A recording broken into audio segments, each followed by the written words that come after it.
Sa balita abroad, iniulat ng United Nations Human Rights Office na umabot na sa 798 ang nasawi sa mga lugar na binigyan ng tulong at sa paligid ng humanitarian convoy sa Gaza ayon sa datos hanggang sa July 7.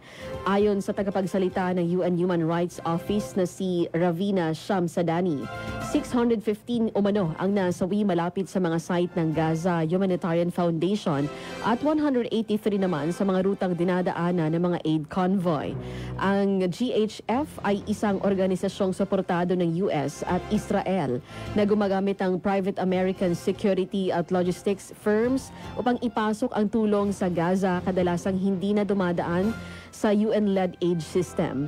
Binatikos ito ng UN bilang inherently unsafe at labag sa prinsipyo ng humanitarian impartiality.